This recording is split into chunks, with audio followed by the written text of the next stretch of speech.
G'day guys, Mackie with the Outer Circle, and I'm joined once again by Ryan Kimmel. What's up?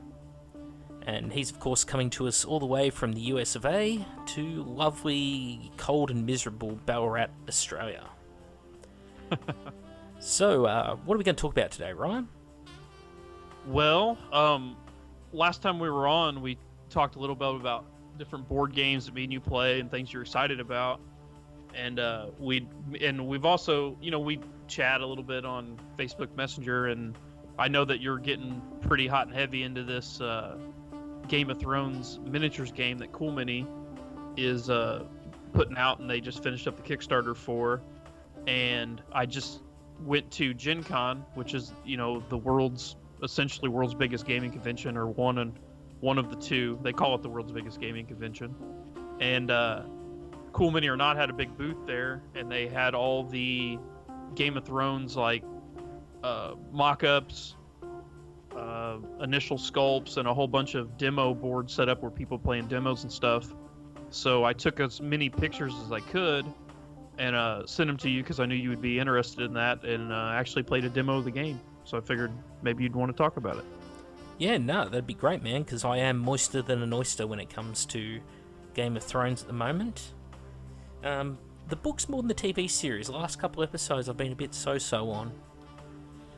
So, I don't know if you watch it at all. Yep, I just watched the latest one last night. Yeah, it would have been last night. Yeah, I watched it last week when it leaked. I'll freely admit it.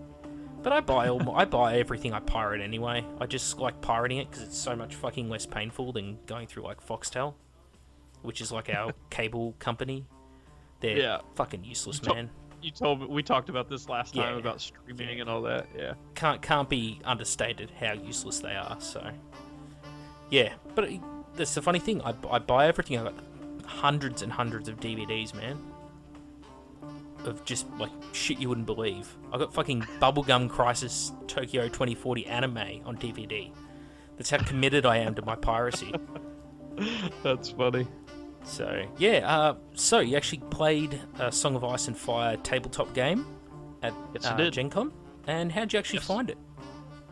I liked it quite a bit. To me, because I play Kings of War whenever Games Workshop killed off the old world and got rid of fantasy. I had 3 fantasy armies. I tried Age of Sigmar. I played a few demos and actually ran some demos for our game club, and then watched some other people playing. It just wasn't for me. I found I didn't like it. And I can't remember how Kings of War came up. Somebody mentioned it to me that you could still play rank and file or whatever. And I did some research into it and seen that, they don't really care what miniatures you use. Like, they just, want a community, want people to play their game. They do sell, Mantic does sell miniatures and stuff like that. So obviously they like it when you buy their shit, but they're not super picky about what you use. And actually their core rule book, like for their Kingdoms of Men army, when you look at all the images in their book, none of those models are theirs. They're all third-party miniatures that they put other miniature companies' miniatures in their rule book to represent the units. So anyway, I started playing Kings of War, and I really like it, and I've been playing that for a while, and a lot of the mechanics in this game are very similar to Kings of War. So it was something I was already kind of familiar with, and I know that I already like Kings of War, so I would definitely, I enjoyed playing this game too. Yep. So you were into Warhammer in 8th edition? 8th edition fantasy? Yes, I started in 6th. I played 6th, 7th, and 8th. I think of the 3, 8th was my least favorite. Same here. Yeah. I was, I've always been the Zench guy, as you probably know, and the changes to Magic since 5th edition, for me, has just been constant downhill. It kept getting worse and worse and worse. And for a Magic-heavy faction, it just got to the point where it was like, I don't want to play the Magic, the thing that made my faction unique, and I just was playing Chaos Undecided instead. It just wasn't the same. So Yeah, I just didn't. I felt like they they got the books all out of whack, and like you said, the magic phase, they didn't really know what they wanted to do with it. I've never really been a fan of the random charge range, so when they introduced that, I don't know, I don't really like that. I think it makes it a little less tactical. There's nothing more annoying than like outmaneuvering your opponent and getting in the perfect position through tactics and then fucking rolling snake eyes and not meaning anything. Yeah, that's just painful. It's actually something we should talk about is, because you've actually played this game, we should probably talk about how each phase works and sort of contrast it to Warhammer 8th edition, because that's probably what people are going to be more familiar with. Okay. So I guess we should probably start at, let's go with movement. How did you find movement overall? Movement mechanics, pivoting, positioning, all that kind of stuff. So when you used to play fantasy, you didn't really so in this game you essentially just pivot around the center, which is, just like Kings of War. You literally just take the model and spin it as if you had a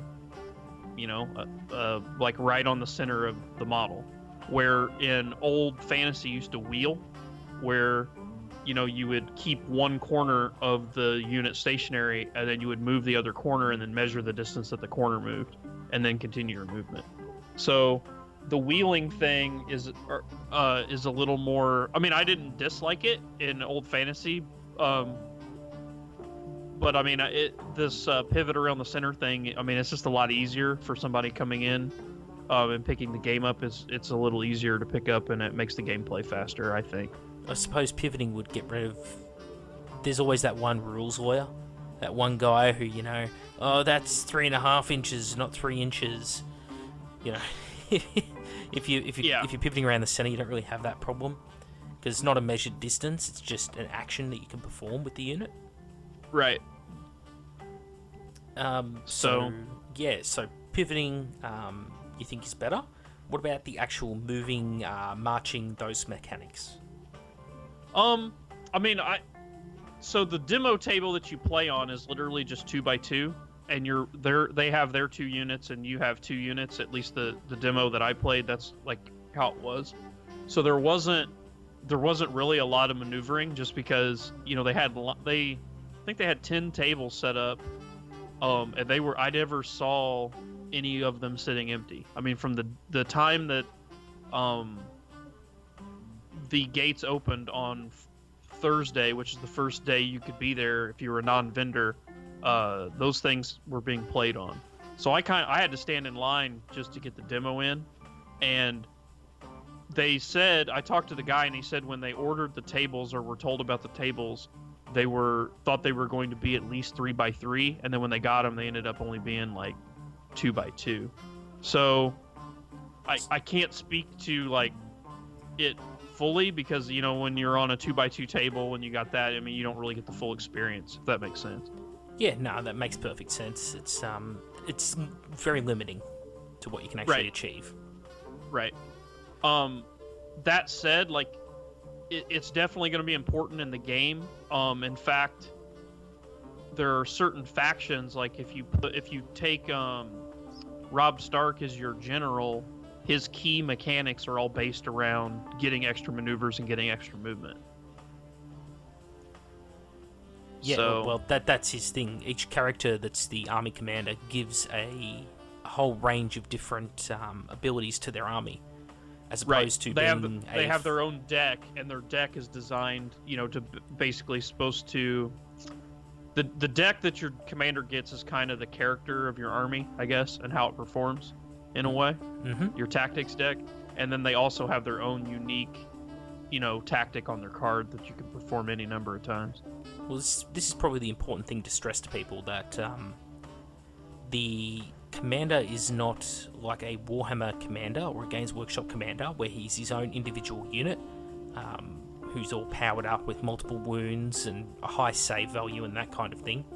Characters in this game are very much almost an upgrade for a unit, much more like in line with X-Wing. How like you just, it's still a TIE fighter, whether it's got awesome captain in it or not, it's still just a TIE fighter. So it's got all those same weaknesses, it just gets, extra special rules and higher initiative value, that kind of thing. Right. Song of Ice and Fire is very much the same, where the unit's stats don't change, but the unit will gain special rules and additional values from having that character in it. Yes. Yep.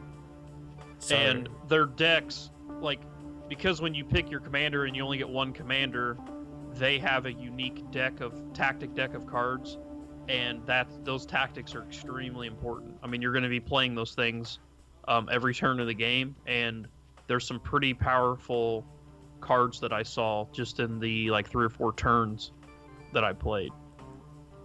Those cards are one-use only cards, aren't they? Yeah, so when you pick a commander, they come with their deck, and like I said, so if you play Jaime Lannister as your commander, there's a Jaime Lannister deck, and it has it says it's specifically his deck of cards, and there's so many cards in the deck. So they go face down, and I believe you always have 3 cards in your hand. You always draw up to 3, if I remember right. Or you at least start with 3. And when you use them, they go to your discard pile, and once you're out of cards, you never reshuffle your deck. So you don't lose the game or whatever when your deck's out. It's just that you've basically exhausted your tactics pool, I guess.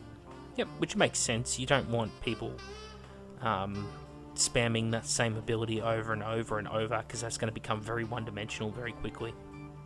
Right. And obviously, if you could do that, there are going to be some cards that are, they just simply are better than others. And if you could do what you're saying, people would just repeatedly just find the ability they wanted and just keep, using it. Yep. So, on the subject of movement, actually entering combat, so the charging and then into the combat phase, how'd you find that flowed? No, that works fine. You still roll random distance, which we just talked about. I'm not a huge fan of it, but it is what it is. Now, I'm trying to remember an 8th. When you fail to charge an 8th, did you move your models or not? I can't honestly remember. I know, obviously in 7th edition 40k, you declared a charge. People did their stand and shoot or Overwatch or whatever, and then you would roll the dice, and if you didn't make it, you didn't move your models. So in this game, you roll your dice, and you always move the distance you roll, whether that actually makes it there or not. So I watched 2 other people play a demo, and I watched their entire game, and then I went and did my own. And each little demo table was set up slightly different with terrain. So on the one that I just watched, they had a swamp, and the swamp, I believe, made you roll. So normally you roll 2 dice when you charge. I believe the swamp made you roll an extra die and take the lowest. And then, or just roll an extra die and discard the highest dice or something like that. And then on the board it had these I don't know what you would call that, basically a spike wall, they used them in medieval warfare. Palisades, that kind of thing. Yeah, they'd make those walls of sharpened stakes that would point out. So we had one of those on our table, and it's fucking brutal. If you move through that thing at all, your unit immediately takes D6 wounds with no saves of any kind. You just roll a D6 and you lose that many guys. It looks like the pickets that came off the front of the Bretonian base. The Bretonian archers back in the day. Yeah. So in the demo, I'm guessing that those come in the box set too, because they were just because you're just playing on a little demo table, which was just a cardboard, essentially folding stand that they had, and it had a printed image, almost like how battle mats have, but obviously this was just cardboard. And then the terrain that they had were just little flat templates with the image of it on there. So I'm guessing that's probably what comes in the starter box, just so people who are new to miniature war games have something to play on. But obviously, if you wanted to go all in on the game, you would make authentic, real looking 3-dimensional terrain. Yes, they do come in the starter set. You get, I've got it in front of me, sorry. You get 3 castle wall sections, 2 palisade/low walls, 2 spikes or hedges, a set of trees, 4 weirwood trees, 2 bogs, and 4 corpse piles as two-dimensionally printed terrain. Yeah, so the corpse piles are pretty cool. I think when you kill a unit, you actually replace it with a corpse pile, which is pretty wild, and it actually like slows movement and does stuff in the game. Yeah, it's a real morale dampener. Funny enough. Yeah. Which is actually, that they put that thought into it. It's actually pretty cool. Yeah, I think so too. Very much like the Battle of the Bastards. Hem them in with corpses, and you can, in the Kickstarter they've done, all of this terrain also has a 3D plastic option. So apparently they're Kickstarter exclusive, but I'd be surprised if they didn't release the terrain down the track. Yeah, maybe, or they'll maybe just remodel it like so they can still keep those like special. They might just make a new sculpt of it that's like for mass release. Yep, maybe. I know I'm using 3 sets of Games Workshop's plastic trees on my table. Yeah. Because they're pretty much the exact same as the plastic trees that come with this, and I'll combine it all together, paint them up all the same, and it'll just add some variety to the table. That's my theory anyway. So combat itself, the alternating activation system and combat, how'd you find that flowed? Like I said, that was what was the closest to Kings of War for me. The fact that that you alternate like that, and that's pretty much how Kings of War plays. Like basically, when it's my turn to attack, like I attack with all my stuff, and you're not rolling any dice, and then it becomes your turn, and then you can move and do everything with the unit. So the difference there is in Kings of War, it's still like how Warhammer's always been, where I do my entire army and then you do your entire army, and so back and forth. So this game is you activate individual units. So I would say like I activate my Lannister guards, I do their entire turn, and then I pass it to you, and then you activate one unit, and we go back and forth until all units are activated, and then a new round begins. Yep, and once you actually reach the end of the round, that's when you draw your new cards. So you don't draw new cards as you play, do you, for your tactics? Yep, correct. You always do it at the end of the turn. And then you roll... Let's see, I'm trying to think. You roll initiative once, and then you just alternate for the remainder of the game in that order. Okay. I believe. I'm trying to remember, because in Dark Age, the other cool mini or not game I play, you roll every turn. I think you roll every turn this as well, but it might be specific to the game modes, because there are 5 different game modes. Right. Yeah. And each of the game modes is named after the 5 novels that are currently out, which is kind of cool. That was a nice touch. Yeah. Well, I saw George Martin himself actually has approved each of the models that they've released. So they've had to take them all to his house and show them to him, and he's actually a miniature collector himself. I watched a documentary on the bloke, and he's got just walls and walls of display cabinets full of models. That's funny. Yeah, one of the models they've actually released for the game is a miniature of him. Oh, that's pretty rad. Yeah, it's and they've just made him a maester in the game, which is it's just good fun, good laugh. Yeah, that is cool. So my favorite model that I saw there for this game, they had the Hound miniature there. Mm-hmm. And I really liked it. I was a big fan of that. And then, have you seen?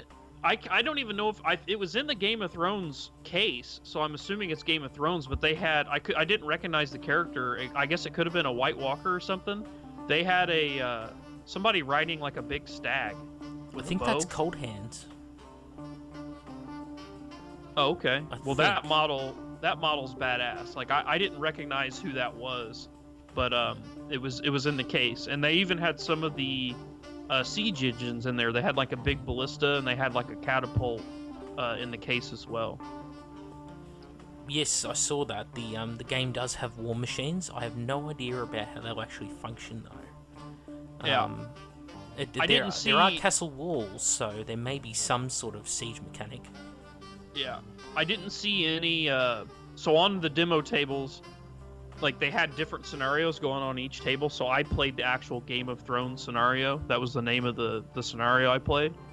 But on each of the different demo tables, they were playing different scenarios, and they had on the table I played on, I had Jaime Lannister, and the guy I was playing against had Robb Stark. And on other tables, they had the Mountain, and I don't know if they had a different Stark commander. I didn't notice. And then I saw, because you have little NPCs for the tactics board on the side, which we haven't really talked about yet. So I had Cersei Lannister for my NPC, and he had Catelyn Stark. But I saw some people had Tyrion, and some people had Sansa, I believe. Yes, they're all out of the starter set. All starter set contents. And then some tables had the Lannister pikemen, the ones with like the big halberds or whatever. Or are they called halberders? I can't remember what the actual name of the unit is. Lannister halberdiers, yeah. Yeah. So some tables had those, and some tables had the Mountains Men, and some tables had the Lannister guards. So every table had 2 units of each type. So I didn't have the halberders. I had the guards and the Mountains Men, and the guy I was playing against had the berserkers, the Umber berserkers, and what's the sword and shield unit for the Starks? Sworn swords. Sworn swords. Yep. That was the 2 units he had. So those are the ones I played with, and then on the other table that I was watching played, I believe it was all the same units except the guy had the halberders and the Mountains Men instead of the sworn swords, or instead of the Lannister guards. Yep. So just splitting the starter sets sort of in half to make 2 different tables at a time, which makes sense. Right. So yeah. You've only got limited space. You don't want to demo all the units, and you want to keep it simple. Right. But I guess the thing that was surprising to me when I played the game, because I'm used to just playing normal miniature games that don't have like card decks and things like that, how much the NPC off-board tactical stuff and the cards had an impact on the game. I mean, it made a pretty big impact on the game. Like, that's going to be a massive key component that you're going to have to be good at, and it really, the you go I go, like we were kind of talking about, you're really going to have to be on point on the order in which you activate things. That's going to be a big strategy in the game. Like, that's going to be a valid tactic of, do I activate this now, or do I wait till later on in the round when other things have already activated to then activate it? And when you move an NPC onto the little tactics board on the side, that counts as one of your activations. So you may already be set up to charge, you may have 2 units where one unit could charge the other unit, and you may have initiative where you have to make a decision. Well, you may have tactic cards in your hand that if you move an NPC on that tactics board to a certain position on it, all those tactics function better. But you have to weigh, well, do I waste my well, not really waste, but do I use my activation to move this NPC and then let my opponent, then pass turn to my opponent, where now he's going to be able to charge me, and then I'm going to have to absorb that, and then on my next activation be able to fight back? Or do I go ahead and not worry about that right now and go ahead and get the charge on him without the bonuses that these cards will give me? It's a bit of a tough call, isn't it? Right. So how'd you actually find the, as opposed to the tactics cards themselves, the NCU system, so the tactics board? Because as you were just saying, there's the 2 different, so there's the cards that you draw each turn and play, which are, at any point in your turn, you can just throw down a card and say, I'm activating this card. Whereas the NCUs, which are on the tactics board, are a character you have to take the time and place them during your turn, correct? Yes. And they actually, that takes an activation to move those around. Yes, so if you time it poorly, you could be basically handing the initiative to the opponent. So it's sort of a trade-off. You're trying to get something tactical out of it. It's a very risk-reward sort of situation, isn't it? Right. And that's the thing, like, so the tactics cards, they all do something, and then a lot of them have another secondary ability that they will also stack with the first ability if your NPC is on a certain space on that tactics board. Right. So there's going to be some real synergy there if... I think that's going to be the big thing when it comes to like competitions where people are playing this game in a competitive situation. They're really going to have to be sort of mindful of all three things working together. One, the tabletop itself, and where they're moving their units and fighting their combats. The second thing will be the tactics cards, and of course the third thing, the tactics board. So all three, people who can make all three work really well, are going to be the kings of the game. Right, and you can have up to 4 NPCs. So, I mean, you could go all out. You know, they all cost points, too. So the more NPCs you buy, the less models you're going to have on the actual battlefield. Well, so that's another 2 or 3 thing. points per NPC, though, that's going to add up very quickly. Like, if you're playing a 30-point match and you throw sort of 10, 12 points away on NPCs, Right. NCUs, non-combat units, you're throwing away effectively 2/3 of your combat power. Right. So that's another thing you're going to have to weigh, like how many of those guys do you want, you know, because there may be, you know, some that are pretty powerful. And then the other cool thing is each of those NCUs have their own unique ability. Whenever you activate them, they always do their unique ability, and then you can also move them to a spot on the tactics board. So some of them, their unique ability will work very well with the general deck that you choose. Like Cersei Lannister has an ability where she hurts the enemy morale. So if you have a general in your army, your commander, if their deck has also a lot of things that hurt morale or cause morale checks, she would be a good character to take because they would synergize well with each other.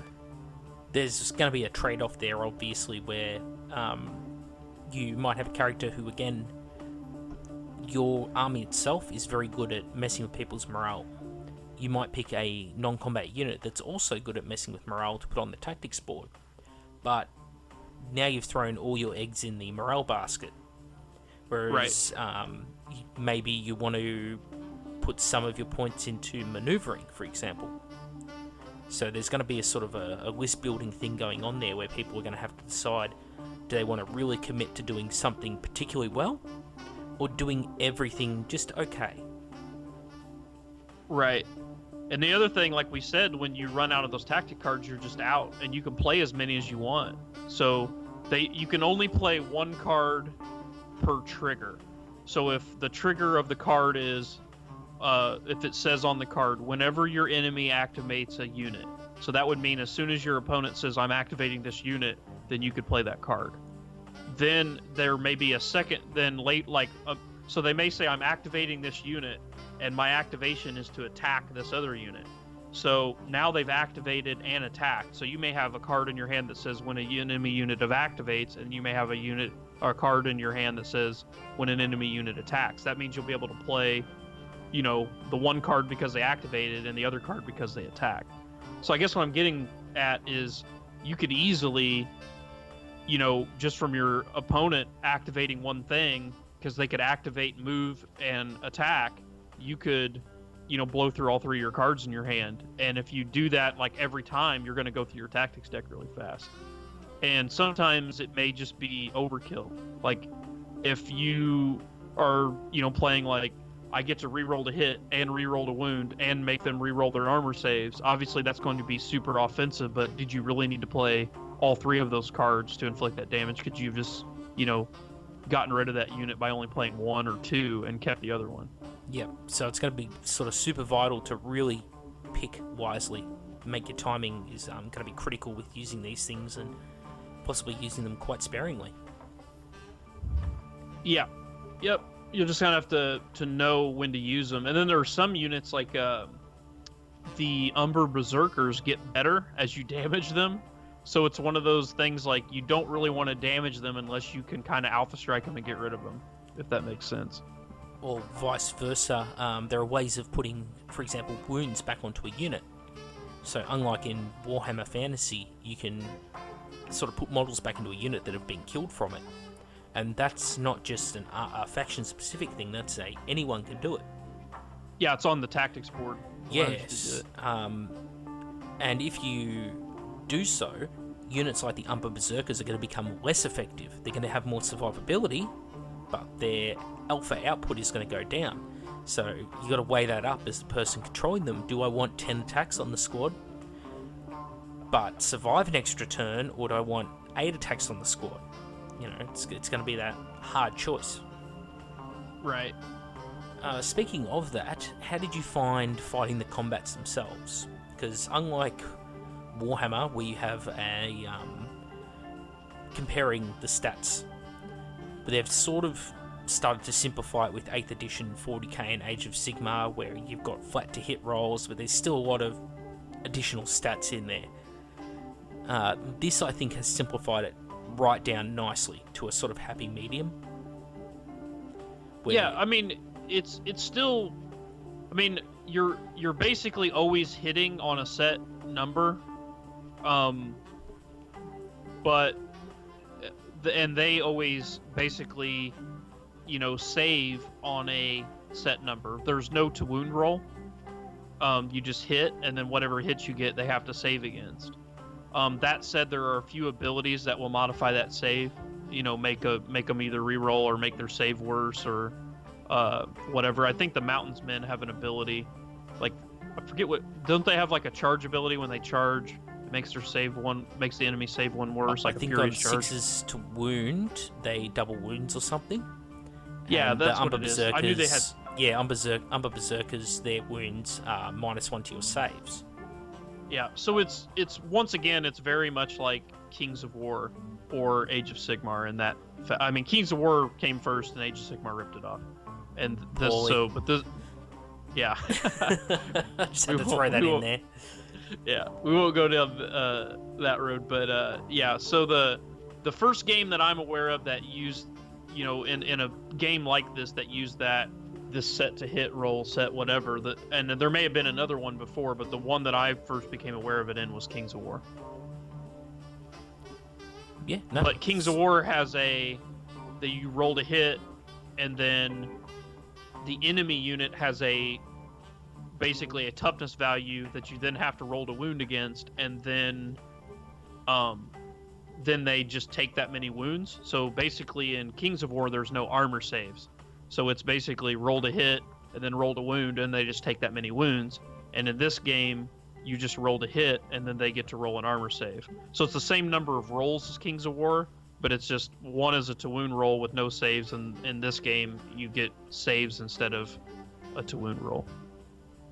Which I think is probably the simplest way you could do it. Yeah. Either way, it's only a 2-step system. Doing damage and seeing if you take the damage they did. The advantage to this one, I mean, I guess there's advantages to either one. In Kings of War, if it's my turn, I'm the only one that ever rolls any dice. Your opponent in Kings of War never rolls dice during your turn for anything.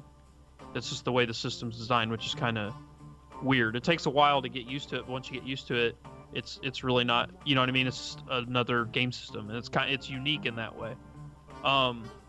In this game, if somebody finds that boring, like, well, you know, because you could maybe disengage because you're not really doing anything. You're just watching your opponent move all their shit and roll a bunch of dice, and you don't, you know what I mean? And then you have to basically sit and wait your turn. In this game, because you're alternating activations where I move one unit, then you move one unit, then I move one, you know, and do all that. And then also when I fight combat, I basically roll attacks, but then you get to roll dice to roll your saves. I feel like it'll probably end up being more engaging to some people than Kings of War is. Well, I think it'll have... The scale of this game will be much reduced compared to Kings of War. Whereas, even though the gameplay will be reduced as in the amount of models being fielded at any one time, it'll have that extra level thanks to the tactics board and the cards. So to make up for... I don't know. I mean, because I talked to him. He said you would have between 5 and 10 units aside, and that's about what you have in Kings of War. Okay, I was just thinking more on the lines of the fact that like no unit's going to have more than 12 models. Oh, yeah, but I mean, I guess I look at Kings of War because in Kings of War, you don't pull models off the base. Like, when you take wounds, you just put wound counters. Like, you can literally, if you have a unit of 40 zombies, you can glue all 40 to the movement tray and never take them off that movement tray ever again. So it functions almost as just one monstrous creature with wound counters on it, essentially. Oh, like a Land Raider. Yeah. Something like that. That's a sad day that works as an analogy. So that is the one. That's another thing that I kind of liked about this over Kings of War. So Kings of War. So if I take say I took a 20-man zombie unit, it's going to have all the same stats as a 40-man zombie unit, except for essentially the number of attacks and then the number of wounds you can put on it before it's destroyed. Yep. So a 20-man zombie unit may roll 15 attack dice, and a 40-man zombie unit might roll 30 attack dice. And then, like I said, the wound values will be different. In this particular game, when I do 5 wounds to you, you literally pull 5 models off the unit, and if that gets rid of an entire rank of guys, then the actual offensive output of the unit will change. Well, something else I like about this game is, unlike in Warhammer, as long as there's one model still in the unit, that's a rank. Like, one model still in that rank is a rank. As it should be, because the thing that always annoyed me with Warhammer was it had to be a minimum of 5 models to make a rank, whether you're 20mm or 25mm bases. Obviously, things like trolls and that, or 40mm, different rules. Right, but it was 3. Very annoying as a Chaos Warrior player when, much bigger footprint, easier for enemy to hit you with missile weapons like cannons, that kind of thing. And then, you caught one casualty, all of a sudden you've just lost an entire rank bonus for combat resolve. Right. Whereas in this game, it's like, you have to lose that whole rank before you actually suffer the penalty. Which will stop that whole, just something frustrating about losing one model and just losing a third of your unit's effectiveness, essentially. Right. And then this game has a very similar morale system to current 8th edition 40k and Age of Sigmar. It's pretty close to the way Battleshock works. So what do you think of the morale system? I think it's better than Battleshock, because the way Battleshock works is in 8th edition is a key component is how many wounds you took in the round, because you take you take the number of wounds you took in a round and then also roll a d6 or something, and then you basically subtract your leadership, and then whatever's left is how many guys you lose, right? Yes. So in this game, there isn't, like, it doesn't matter how many wounds you took. It's just that if you lost models at all, then you roll a single d6, or you roll 2d6 and just compare it to essentially your leadership value. And basically however much you fail by, you lose that many guys.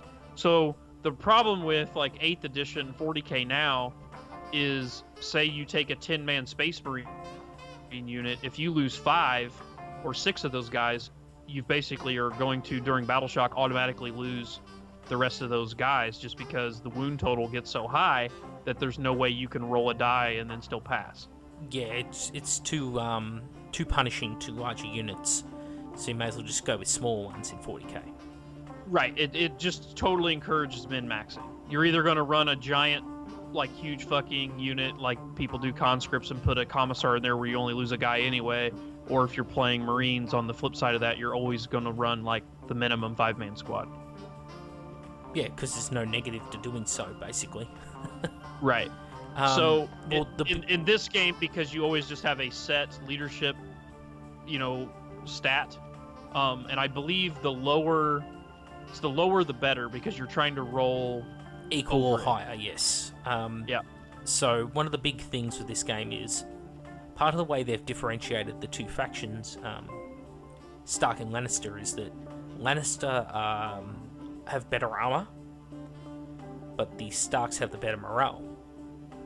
So if the Starks do take casualties, which they will, because they're easier to wound, they've got more chance of just not actually taking casualties in the morale phase, because they have generally 7s or lower for their morale. And 7 is usually what you will roll in 2d6. That's the average roll. Whereas the Lannisters have much better armor, sort of 3-up and 4-up saves, as opposed to the Starks who have 5s and 6s.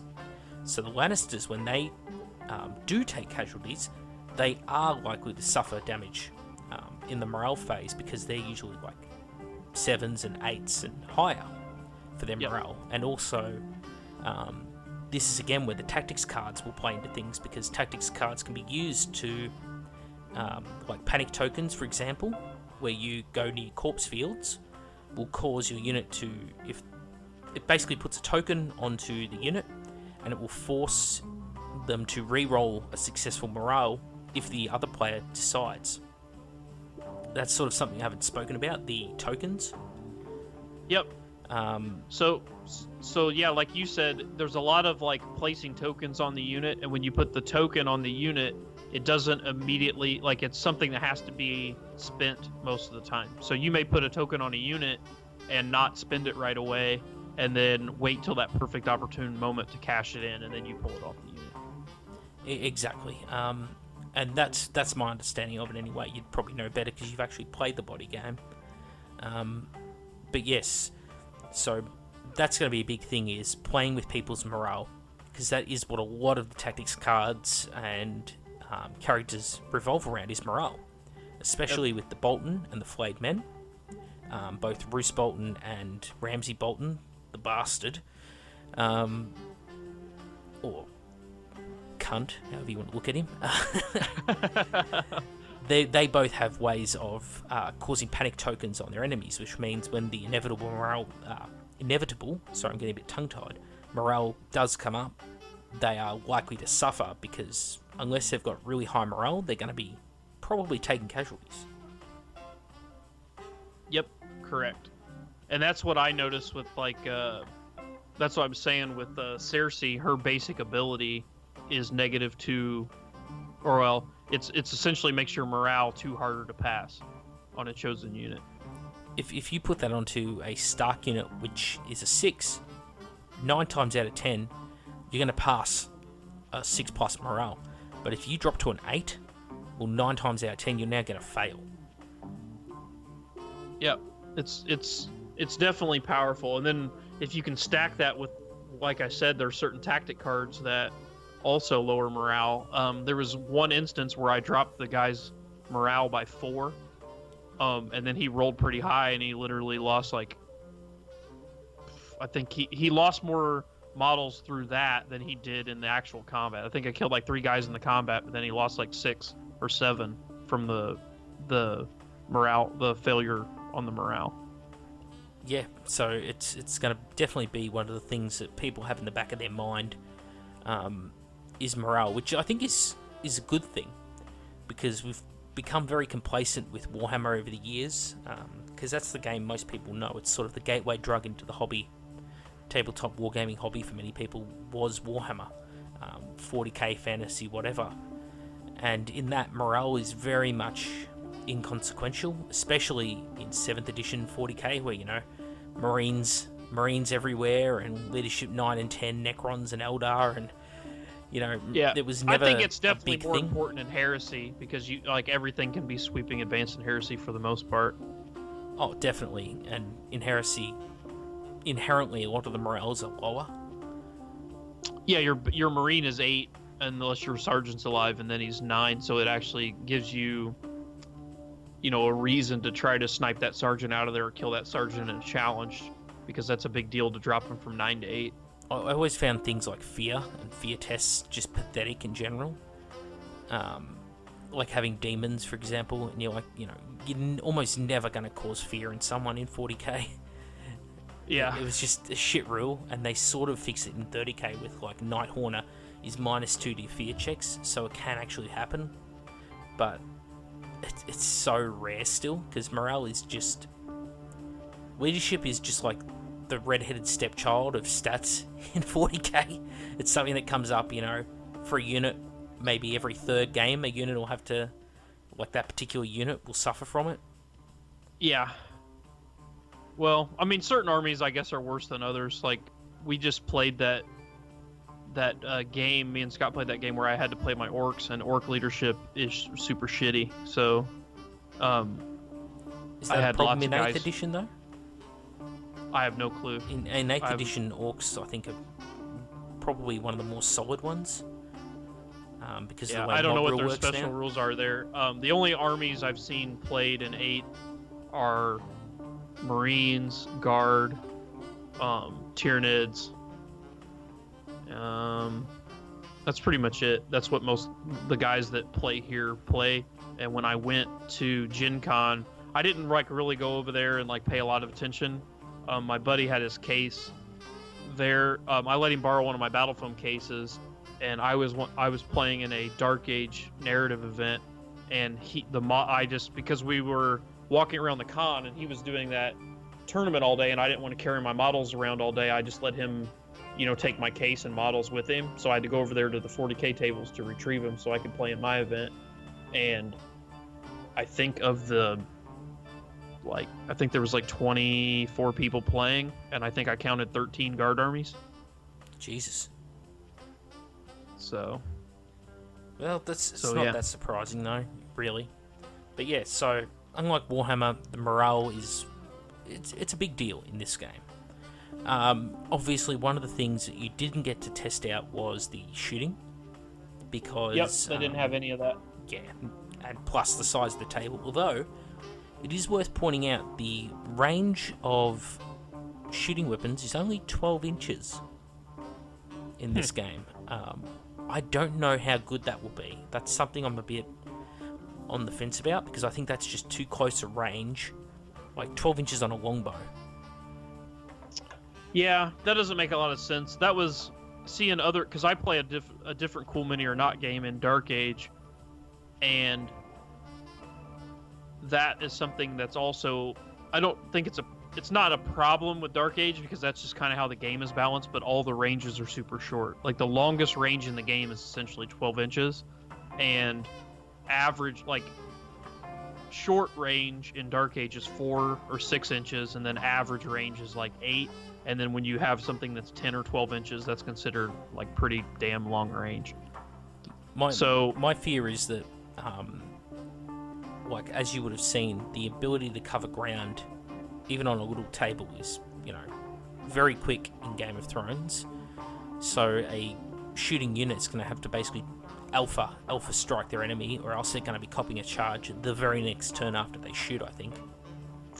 Yeah, that, or you're going to have to set it up to where you shoot a unit, or basically, I guess what you'd have to do is wait for them to activate and then move something into range, but where it's already activated that round, and then shoot it with your ranged unit, knowing that it's already done its thing this round, so it's not going to be able to charge you this round. And then when the next turn rolls around, before that enemy unit activates to charge you, get something in the way or charge it, kind of screen for it. Yep. It's going to be a real maneuvering thing. Having a unit ready to sort of plug the gap to protect the archers might be a thing. Although you're going to have to choose your target wisely as well. You probably don't want to strip an Umber Berserkers squad down to 1 rank and then have them charge you, because it's probably going to end up very fucking bad. Yeah, for you don't archers. want that to happen. So, yeah, again, it's going to be one of those things where you're going to have to play it smart, I think. Yeah, and they may very well adjust that at some point too. I don't have a huge amount of experience, but my experience with Dark Age is that when they actually really are good at listening to the community, and when there's an issue or something needs to be adjusted, they usually get on it and fix it. And then I can't speak to this game yet because it's not even released, but for Dark Age, which is another Cool Mini or Not game, all the rules are 100% free, and anytime they make an update, they put out the PDF. Like, you don't ever have to pay for rules or buy a new rule book or anything like that. They always make it available for free when they fix it, and they do a good job of staying on top of it and fixing it if it needs fixed. I have a copy of the PDF rules at the moment, and they put them up for free with the Kickstarter, so you know kind of what you're getting into with the game. Right. And I talked to Brian, who's the main developer he's the main rules guy for Dark Age. He writes some of the fluff, and he writes all the rules for Dark Age. And I guess he was a playtester for the Game of Thrones game as well. And he really liked it. So he helped. He was just a playtester, but obviously gave him feedback and stuff on that game. So he's played a lot of it too. And I was talking to him, and he said he really enjoyed it as well. So it was definitely,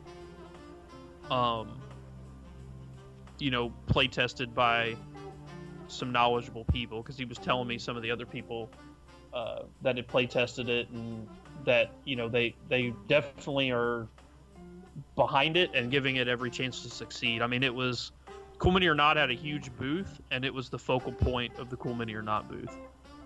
Yeah, it's good to hear, because I think the big thing people worry about with any new game is, will there be a player base, will there be a community for it, and will it get ongoing support? Things like X-Wing was sort of, any game involving Star Wars is probably going to be alright, or at least when it came out, because the market wasn't saturated by Disney yet. But I know a lot of people who haven't backed this Kickstarter, their fear was, what if it doesn't take off? What if I can't find people to play? If the company is looking after it and wants to put that long-term growth into it, which they will, because the license is going to cost them money, and they're going to want to recoup that cost. And the only way they're going to do that is by putting effort in selling models, right? Right. So I think that's the big thing people need to take away, apart from all the other things we've spoken about, is that it does appear like they're committed to the game system. Yeah, and like I said, they rented. I mean, I know that the smallest booth at at Gencon, I keep calling it, there's too many cons. These little bitty booths, like the smallest ones they have there, are maybe 10 by 10, and those are $1,200 for the weekend for somebody to rent. And Cool Mini or Not had this a gaming, like, their booth space. They had like 3 or 4 booths, like basically separate booths with actually walkways going in between them, and some of them were like walled off, and some of them were just like, playtest area. The only other company that had a bigger area was Piazzo, the people who do Pathfinder. Yes. They had a little bit bigger booth, but other than them, Cool Mini had probably the second biggest presence there, and I would say at least a third of their space was given over to Game of Thrones. And they even had they hired a violinist who was playing Reigns of Kashmir all weekend long, and it was an electric violin hooked into huge speakers where you could hear it, like if you got anywhere near that booth, you could hear that song being played to lead you in over there. And then they had the violinist standing right in the middle of all the playtest tables playing the violin, like playing different songs from the TV show. The way you said that, then you said Reigns of Kashmir, and I just instantly got this Led Zeppelin vibe of like Jimmy Page with the electric guitar, just fucking yeah. Is that not what the song 70s. Is called? Reigns of Castamere or something. Oh, okay. It's Castamere. Okay, well, whatever it is. But yeah, I just Led Zeppelin, man. I'm a big Led Zeppelin fan, so it's just the first thing I thought of. And then they had, like I said, I sent you all those pictures of all the minis in the booth, or all the booth with all the cases with the minis in it. And they already have a battle plan set up, of what they're going to release and all that. And talking to some of the guys at the booth, they have like releases planned out for like the next year and a half or 2 years for the game already. So I mean, it's definitely a long-term thing that you're looking at. No, it's great. It's what we want to hear. Definitely what we want to hear. And they said if people kept asking them, what's gonna be the next faction to release or whatever. So they said, if you really want to know, the closest thing, they wouldn't just come right out and say, but they said if you go look at the novels and you basically flip through the novels and look at basically the order that things happen, you can get a really good guesstimation of what will be the next army released and what order they're released in. And what faction do you think it'll be? Well, let's go through. So it basically starts, when the battle, when they start actually fighting, it's the Starks versus the Lannisters, and then the first people to get drug in are the Boltons. Right? Like that's like the next, because they're like an ally or whatever, and they take over Harrenhal, right? Like the big. Well, there's the Boltons, yes, but they're just one of, the Starks. I don't think they're going to do each individual house, like supplicant house, as their own faction. I think like the Boltons, the Umbers, maybe Karstarks. You think those will just all be like part of the Stark either faction, part of basically? the Starks or part of the mercenaries? Because I think with the Boltons, the reason they're mercenaries is because they are treacherous. Whereas I think like the Mormonts, that kind of thing, will all come under the Stark faction. So I'd probably be guessing more towards like an actual, like one of the big houses. So probably like the Baratheons, maybe, with Renly on one side. Yeah. Which would probably be Renly and Tyrell. Yeah. And then the other side would be Stannis. Yeah. Yeah, I can see that for sure. Because I don't think they'll touch Walkers and Night's Watch too early on. I think that'll be one of their sort of big releases down the track. Like, look, here's Jon Snow, Right. Here's the White Walkers. Right. Here's Tormund Giantsbane. That'll all be, further down the line to keep interest up. Who doesn't want to play a Dothraki army? Oh, exactly. Or free cities, mercenaries. Right, or bunch of Aladdin extras. I want to play an army of a bunch of Aladdin extras that look like there's those dudes in the Lord of the Rings game, the strategy battle game from Games Workshop, and they're like big fat. They look like literally like stereotypical Aladdin extras with like the puffy pants and the pot belly and the turban on and the big curved scimitar. Fuck, I forget what they're called. They're really good too. Yeah, I want to play an army of that. the fat Aladdin mercenary army. Well, Cool Mini is, as the name of their company implies, they're really, in my opinion, hitting it out of the park with a lot of their miniatures for all their miniature games. All the new stuff they're making for Dark Age looks phenomenal. I think all the Wrath of King stuff looks phenomenal. That new Hate game that they had there in the case had some unbelievable miniatures. I was a little, I wouldn't say worried, I was just, for as cheap as the Kickstarter was, for as much as you got, I was kind of worried about the miniature quality. Like, what are these things going to look like? Are they going to be, like, really cheesy? Are they going to be like when you buy Descent or a board game like that, where you just get, like, that colored plastic that's kind of, like, real flexible, almost like a rubber that doesn't hold detail very well? Like I wasn't like your $2 store Army Men. Right.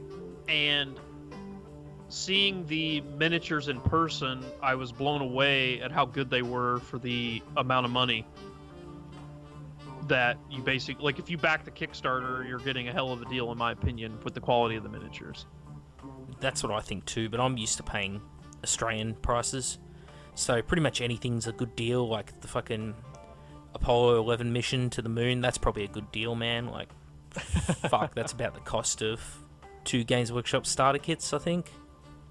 So I did find out, I was talking to Brian about, maybe getting, like... But I think it's great value, the starter set. I think it's...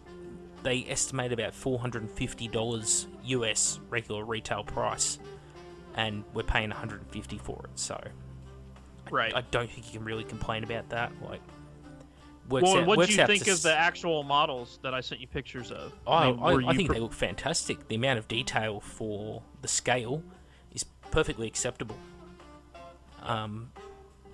Everyone likes to trumpet Games Workshop's horn, like, oh, you know, they make the best quality miniatures in the market. I highly disagree with that statement, because these miniatures are equal in quality, in my opinion. Well, I'll just leave it at this. I took a picture of every painted Dark Age mini in the case, and I took a picture of every miniature of that Hate game that's coming out. Compare that stuff to the snail that came out 2 days ago, and get back to me on that. I kind of like the Slurm Slug. Something fun about it. It's got some derp, but it's got some win as well. I'm just not sure where the line is in it. Yeah, but no, I agree with you. These miniatures are, I mean, they're just as good as, you know, anybody else. I mean, obviously there's going to be aesthetic differences. Like, you will not see me argue that Infinity makes awesome miniature. Like, if you look at their model and sculpt quality, I mean, it's you don't, like, as far as basically don't get any better. It's the highest tier you can get with it. That said, I'm not a fan of that type of aesthetic, but I freely admit that, you know, they make great miniatures. So I guess what I'm getting at is, like, Cool Mini or not, currently I feel like is in that group of making that level of miniature. Yep, I think you're right. So, I think we'll leave it there. I think we've had a good chat about the game, and now we'll wander off, maybe have a quick couple of minutes chat after we finish recording, and yeah. Thanks everyone who watched this episode, just this general chit-chat about the game, and thanks very much, Ryan, for coming on. Hey, no problem. And I go to Nova. The Nova Open will be, let's see, when is that? It's in a couple weeks. It's not very far off, and it'll probably be there again.